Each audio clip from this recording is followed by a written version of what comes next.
आज हम computer memory के बारे में थोड़ा डिटेल में पढ़ेंगे। इसके कितने टाइप्स वगैरह हैं वो सारी डिटेल आज हम इसमें देखेंगे। तो नीचे डिस्क्रिप्शन में हमने लिंक्स दिए हुए हैं, बाकी जो हमारे पिछले टॉपिक्स हैं उन पे क्लिक करके आप उनको देख सकते हैं। इसके अलावा वहाँ पे व्हाट्सएप ग्रुप के लिए भी लिंक दी हुई है, अगर आपने ज्वाइन नहीं किया है आप उस पर क्लिक करके ज्वाइन कर सकते हैं। तो मेमोरी एक सिंपल एरिया होता है जो हम स्टोरेज के लिए यूज करते हैं। इसमें हम दो टाइप्स की डेटा यूज करते हैं, एक तो होता है सिंपली डेटा और दूसरा होता है दूसरी चीज प्रोग्राम्स मतलब सॉफ्टवेयर जो भी जिससे भी हम कोई भी काम करते हैं। तो डेटा में हम किसी भी फॉर्म में इसमें डेटा स्टोर करते हैं, मतलब हम वीडियोस में स्टोर कर सकते हैं या इसी तरीके से इमेजेस या कोई और चीज या टेक्स्ट वगैरह हम इसमें स्टोर करते हैं, लेकिन वो हर एक चीज इसमें स्टोर रहती है इन द फॉर्म ऑफ 0 and 1। बाद जो कंप्यूटर मेमोरी है इसके डिफरेंट टाइप्स होते हैं, वो हम यहाँ पे इसके चार्ट में देखेंगे। जब ये चार्ट हम यहाँ पे ये कंप्लीट करेंगे, इसका आप अगर एक स्क्रीनशॉट उठाएंगे आप उससे इसको याद रख सकते हैं। सबसे पहला टाइप इसमें है मेन मेमोरी। मेन मेमोरी में इसको हम दूसरा नाम भी कह सकते हैं प्राइमरी या इंटरनल मेमोरी। इसके दो टाइप्स होते हैं, एक तो होता है रोम, उसके भी फिर डिफरेंट टाइप्स है, प्रोम, ईप्रोम और डबल ईप्रोम। इसी तरह दूसरा टाइप रैम। रैम में भी डिफरेंट टाइप्स है, स्टैटिक रैम, डायनामिक रैम और एसडी रैम। ये डायनामिक रैम का दूसरा टाइप है एचडी रैम, आरडी रैम और डीडीआर एचडी रैम। फिर डीडीआर रैम के भी 4 टाइप्स होते हैं, DDR 1, 2, 3 और 4। फिर उसके बाद सेकंड टाइप एक्सटर्नल मेमोरी या सेकेंडरी मेमोरी। इसमें फ्लॉपी डिस्क आती है, CD आती है, DVD, इसी तरह हार्ड डिस्क और फ्लैश ड्राइव्स, या इसमें दूसरा भी ब्लू रे डिस्क भी इसमें आ जाती है। फिर लास्ट टाइप है इसका कैशे मेमोरी। फिर उसके बाद कैशे में अलग अलग डिफरेंट लेवल्स होते हैं, L1 कैशे, L2 कैशे या इस तरह L3 कैशे। तो आप यहाँ पे इस चीज का स्क्रीनशॉट उठा के अपने फोन में सेव रख सकते हैं। इसके बाद प्राइमरी मेमोरी। प्राइमरी मेमोरी इसको हम कहते हैं मेन मेमोरी, ये सबसे मेन होती है, या इसका दूसरा नाम भी हम इंटरनल मेमोरी कहते हैं। ये डायरेक्टली अटैच होती है कंप्यूटर, ये जो मदरबोर्ड है उसके साथ ही डायरेक्टली अटैच होती है, इसीलिए हम इसको कहते हैं इंटरनल मेमोरी। इंटरनल। उसके बाद है एक्सटर्नल मेमोरी। एक्सटर्नल को हम ऑक्सिलरी मेमोरी भी कहते हैं या सेकेंडरी मेमोरी भी कहते हैं, जिसका काम होता है डेटा और प्रोग्राम्स को स्टोर करना। वो डेटा या प्रोग्राम्स जो अभी हमें करंटली जिनकी ज़रूरत नहीं है बल्कि बाद में जिनकी ज़रूरत पड़ती है, या इन डिवाइसेस से हम उस डेटा को ट्रांसफ़र करते हैं प्राइमरी मेमोरी में। उसके बाद वो डेटा या इंस्ट्रक्शंस CPU में यूज होते हैं।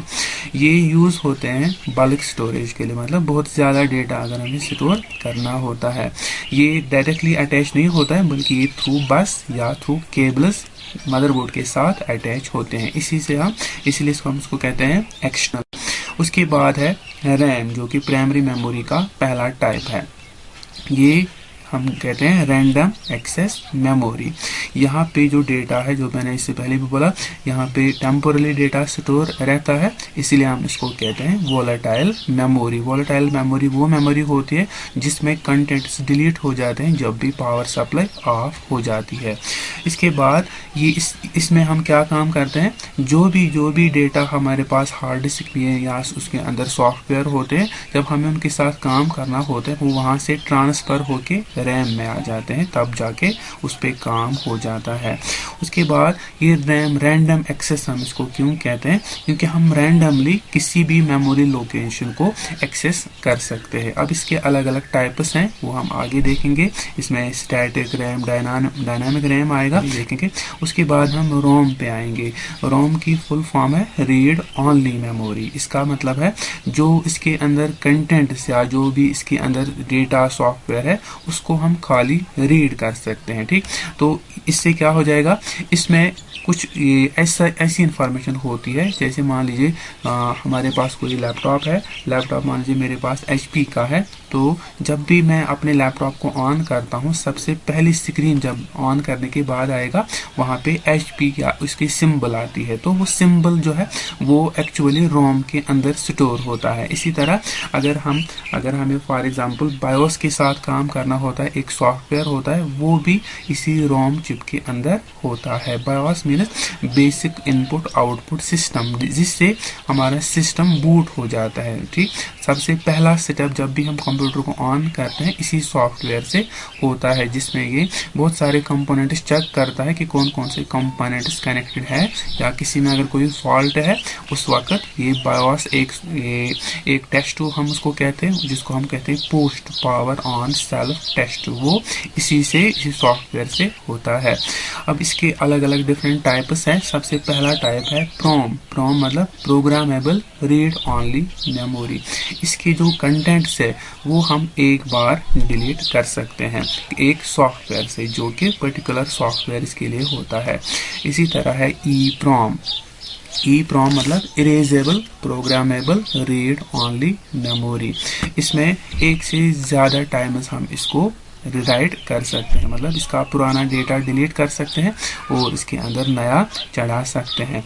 लेकिन ये काम कैसे होता है, ये हम इसमें यूज़ करते हैं अल्ट्रावायलेट रेज। हम इन चिप्स को अल्ट्रावायलेट रेज से स्ट्राइक करके इनका पुराना डेटा डिलीट करते हैं, उसके बाद थ्रू सॉफ्टवेयर थ्रू प्रोग्राम इनके अंदर नया डेटा बन देते हैं।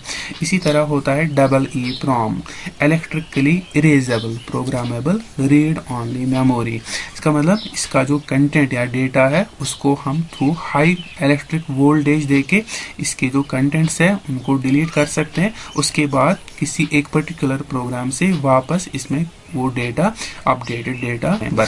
इसके बाद रैम के डिफरेंट टाइप्स होते हैं। सबसे पहला डायनामिक रैम और दूसरा है स्टैटिक रैम। अभी यहाँ पे हम स्टैटिक रैम देखेंगे, SRAM शॉर्ट में। इसमें जो स्ट्रक्चर होता है ये बना होता है फ्लिप फ्लॉप्स का, ठीक, और इसके साथ में ही 4 से 6 तक ट्रांजिस्टर भी इसमें यूज होते हैं। इसके बाद इसमें उतनी देर तक ही डेटा रहेगा जितनी देर तक इसमें पावर सप्लाई रहती है। ये बहुत ही फास्ट होते हैं, लेकिन इनका साइज डायनामिक रैम से थोड़ा बड़ा होता है और इसकी जो पावर कैपेसिटी ये ज़्यादा पावर कंज्यूम करता है। और ये किस जगह पे यूज़ होता है, जहाँ पे हमें मेमोरी एप्लीकेशन ज़्यादा कम होती है, मतलब जहाँ पे हमें मेमोरी जो कैपेसिटी है उसकी ज़रूरत कम पड़े, लेकिन जहाँ पे फास्टेस्ट प्रोसेसिंग होनी चाहिए वहाँ पे हम इसका यूज सकते हैं। उसके बाद है डायनामिक रैम। डायनामिक रैम में कैपेसिटर्स का सबसे ज़्यादा यूज़ होता है और ये रिप्रेजेंट करते हैं जो कैपेसिटर्स है इनका जो चार्ज होता है उसमें हम 0 और 1 को रिप्रेजेंट करते हैं।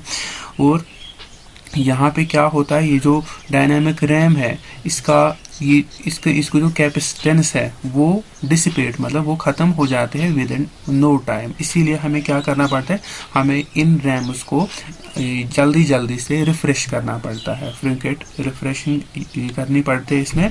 और इनका साइज थोड़ा सा स्लो होता है और ये जो साइज एक तो कम होता है लेकिन इनकी स्पीड भी थोड़ी कम होती है ये स्टैटिक रैम से, लेकिन तब भी हम इन्हीं को यूज़ करते हैं क्योंकि इनका जो कॉस्ट है वो कम होता है और इनकी जो पावर रिक्वायरमेंट है वो भी कम ही।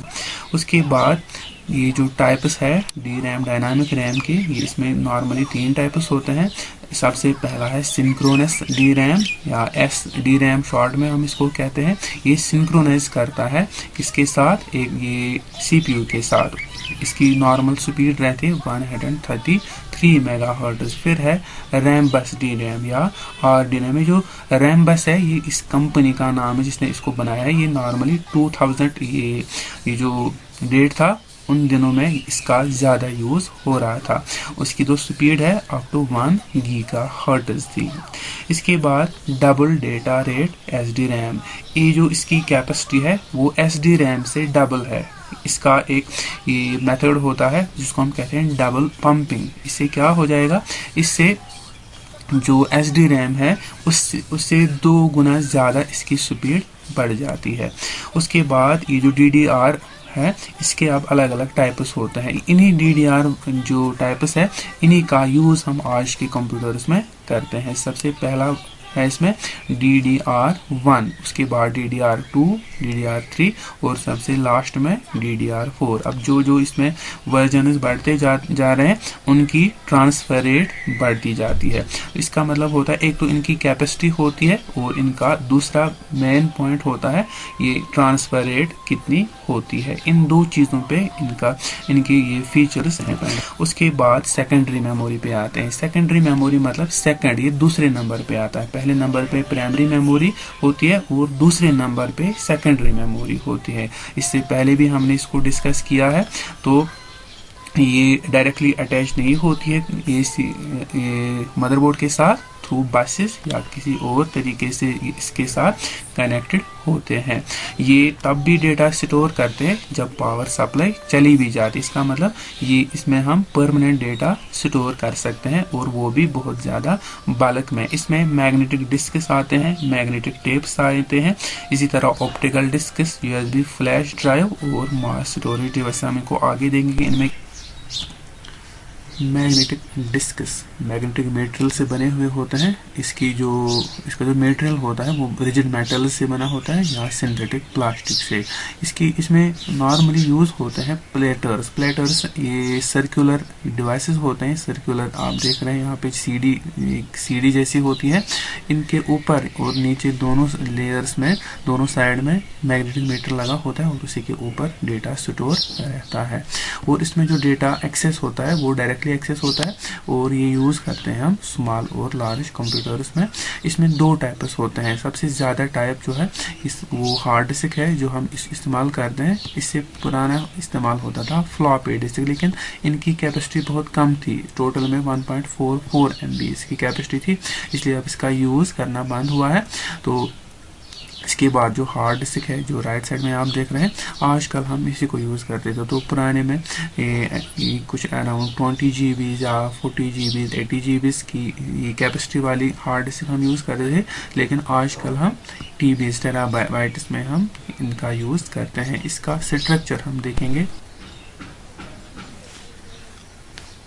हार्ड डिस्क एक सील्ड कंटेनर में होती है। इस कंटेनर के अंदर बहुत सारे प्लेटर्स होते हैं। प्लेटर्स एक CD के जैसे होते हैं। इस CDs को हम यूज करते हैं, मतलब जैसे एक CD होती है उसी के जैसे इसमें एक मैग्नेटिक मटेरियल होता है जिसके अंदर डेटा स्टोर रहता है।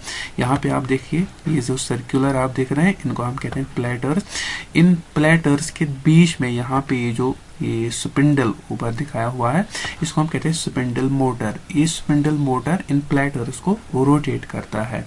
उसके बाद यहाँ पे ये जो हम एंगुलर देख रहे हैं यहाँ से, इसको हम कहते हैं रीड राइट आर्म। इसके एक्सट्रीम एंड पे रीड राइट हेड होता है जो इन प्लेटर्स से डेटा ट्रांसफर करने के लिए यूज होता है। अब अगर हमें इसमें कोई डेटा राइट करना है तो उस वक्त यहाँ से कनेक्टर्स के थ्रू डेटा ट्रांसफर हो जाता है। उसके बाद रीड राइट हेड उस डेटा को लेकर इन प्लेटर्स के ऊपर स्टोर करता है। इसी तरह से अगर हमें वहां से डेटा लेना होता है तो उस वक्त यहाँ से डेटा एक्सेस हो जाता है, फिर वो रीड राइट आर्म के थ्रू यहाँ थ्रू कनेक्टर्स यहाँ से बाहर आएगा। ठीक, तो इसमें यहाँ पे हम आगे देखेंगे। इसमें कुछ टर्म्स आते हैं। सीक टाइम सबसे पहली टर्म इसमें होती है। सीक टाइम का मतलब होता है ये जो रीड राइट आर्म है या हेड है, इसको कितना टाइम लगेगा उस लोकेशन तक पहुंचने में जिस लोकेशन में हमने कोई डेटा स्टोर किया हुआ है। उसके बाद रोटेशनल लेटेंसी, ये वो टाइम होता है जिस टाइम तक ये जो प्लेटर ये रोटेट होके इस रीड राइट हेड के नीचे उस लोकेशन को लाता है। उसके बाद है डेटा ट्रांसफर टाइम। ये वो टाइम होता है जितनी देर तक ये डेटा ट्रांसफर हो जाता है। ये डिपेंड होता है रोटेशनल स्पीड पे, क्योंकि अगर आप देखेंगे हम ये जो अगर हम किसी भी लैपटॉप या किसी भी डेस्कटॉप हाथ से थोड़ा सा टच करेंगे ना, तो वहां पे कुछ हमें ऐसा लगता है कोई चीज रोटेट हो रही होती है। तो एक्चुअल में एक तो फैन रोटेट हो रहे होते हैं और हार्ड डिस्क ये जो है इसकी आवाज भी हम महसूस कर सकते हैं।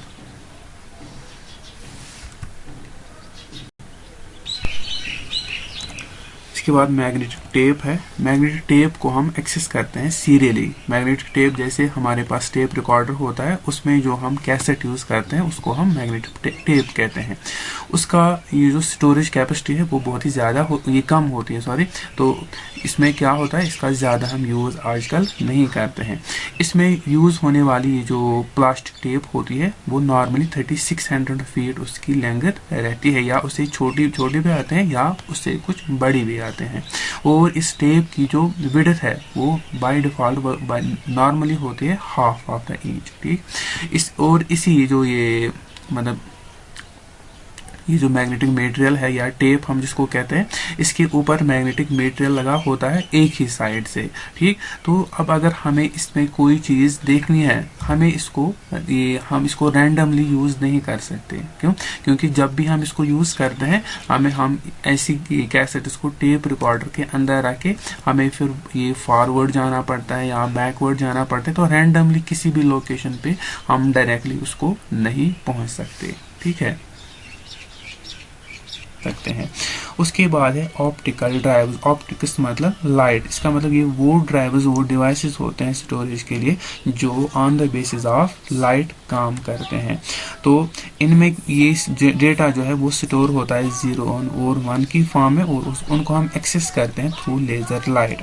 इसके बाद इसका जो डेटा कैपेसिटी है वो अप टू 128 GB तक होती है। स्टार्ट 700 MB से होता है या उससे कम भी। तो इसके फिर अलग अलग टाइप आएंगे यहाँ पे। सबसे पहला टाइप है इसमें CD कॉम्पैक्ट डिस्क, जिसको हम बोलते हैं। इसकी स्टोरेज कैपेसिटी 700 MB होती है। और इसके अलग अलग टाइप्स है। CD रोम मतलब रीड ऑनली मेमोरी, जिसमें से कुछ लिखा हुआ होता है पहले से ही, उसको हम सिर्फ रीड कर सकते हैं। जैसे हम बाजार से कोई वीडियो CD लाएंगे, उसमें पहले से ही कुछ चीज़ रिकॉर्डेड है, हम उसको हम सिर्फ ये देख सकते हैं, उस पर नया कुछ भी नहीं लिख सकते। इसी तरह CDR राइटेबल, इसका मतलब होता है जो ब्लैंक CD हम लाते हैं उसके अंदर कुछ भी नहीं होता है, बल्कि हम उसको राइट कर सकते हैं नया कुछ भी। इसी तरह CDRW री राइटेबल, इसमें हम एक बार जब हम इसमें कोई भी डेटा बर्न करते हैं, बर्न मतलब इसके अंदर स्टोर करते हैं, उसके बाद उसको वापस इरेज करके रीराइट कर सकते हैं।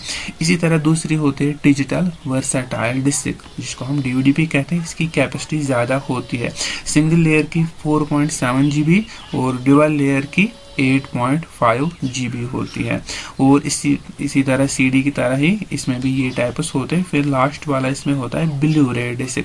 ब्लू रे डिस्क भी इसी प्रिंसिपल पे काम करता है, लेकिन इसकी कैपेसिटी बहुत ही ज़्यादा होती है। एक टाइप का 25 GB होता है, दूसरे का 50 और ट्रिपल लेयर का 100 GB, और इसमें 4 लेयर्स होते हैं, उसका 128 GB तक उसका साइज रहता है। इसके बाद फ्लैश ड्राइव्स पे आएंगे। फ्लैश ड्राइव्स रिमूवेबल होती है, जैसे हमारे पास पेन ड्राइव होती है, और इनका साइज बहुत ही कम होता है। इनकी कैपेसिटी भी बहुत ही ज़्यादा हो सकती है या कम भी हो सकती है। 256 GB तक इसकी कैपेसिटी हो सकती है। ये इनको हम यूज़ करते हैं सीडीज डीवीडीज के बदले, क्योंकि CD या DVD में उनमें बहुत ज़्यादा स्क्रैचेस लगने की वजह से वो ख़राब हो जाती हैं टाइम के साथ। लेकिन ये डिवाइसेस ये बहुत टाइम तक ये ड्यूरेबल रहती है और बहुत ही रिलायबल है। हम इनको हम अपनी जेब में ले सकते हैं, किसी भी जगह ट्रांसपोर्ट कर सकते हैं। तो उसके बाद इसमें ज़्यादातर क्या क्या होता है, मेमोरी कार्ड्स इसमें आते हैं, उसमें आती है। इसके बाद है मास स्टोरेज डिवाइसेस, जिनमें हम बहुत ज़्यादा डेटा स्टोर करते हैं। इनमें ट्रिलियंस ऑफ बाइट्स हम इनमें स्टोर करते हैं। इसमें क्या क्या आता है, डिस्क एरे, ऑटोमेटिक टेप और CD रोम जूक बॉक्स है। उसके बाद नेक्स्ट कैशे मेमोरी, ये थर्ड टाइप ऑफ मेमोरी है।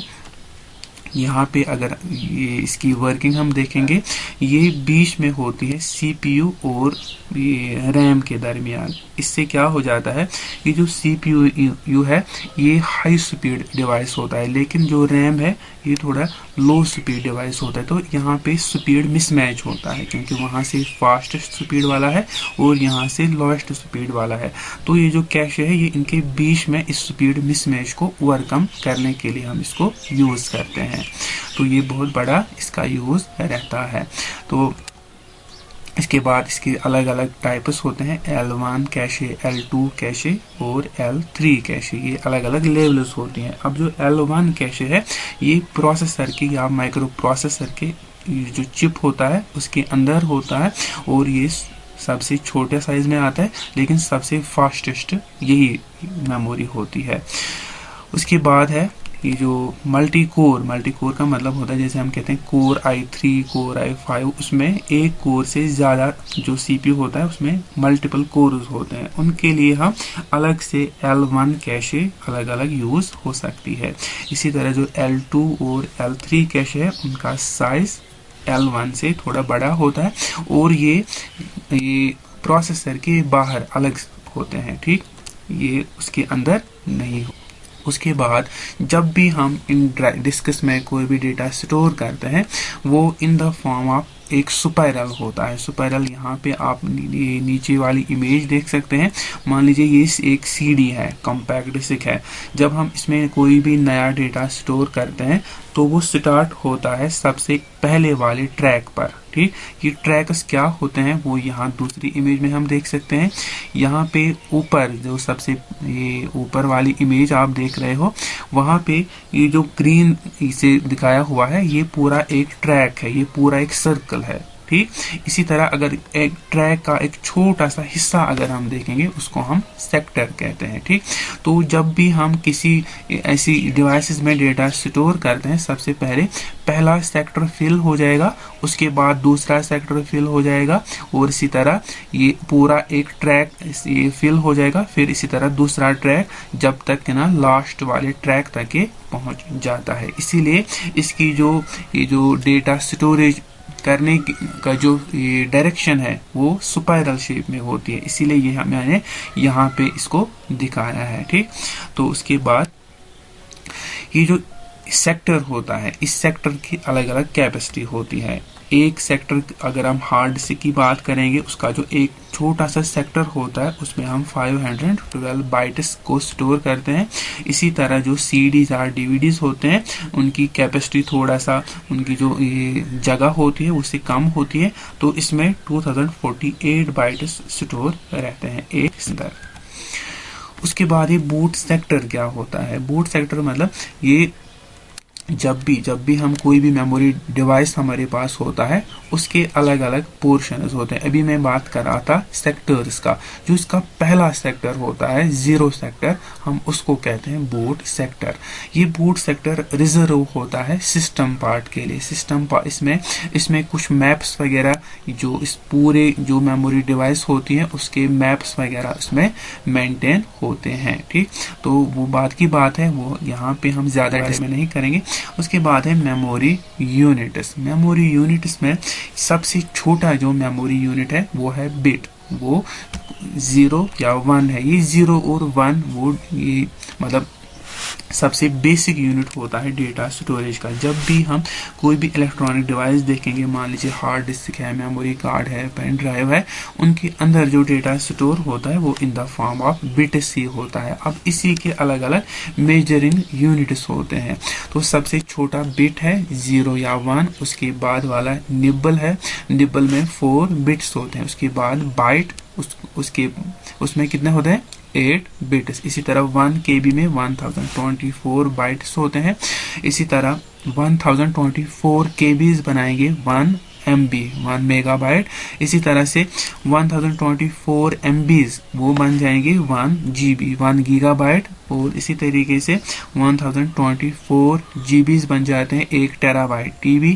1024 TBs बन जाएंगे 1 पेटाबाइट PB। 1024 पेटाबाइट बन जाते हैं 1 एक्साबाइट EB। 1024 एक्साबाइट बन जाएंगे 1 जेटाबाइट और 1024 जेटाबाइट बन जाते हैं 1 यूटाबाइट। तो ये आज का हमारा टॉपिक था। तो इसमें आज आप के लिए 2 क्वेश्चन मैंने रखे हैं। Where are L1 and L2 cache located, आपको बताना है, आप कमेंट कर सकते हैं। इस तरह दूसरा क्वेश्चन है what is a sector, sector क्या होता है। तो आप ये इनके आंसर्स नीचे कमेंट बॉक्स में दे सकते हैं, लेकिन प्लीज गूगल सर्च यूज करने के बगैर। Thank you.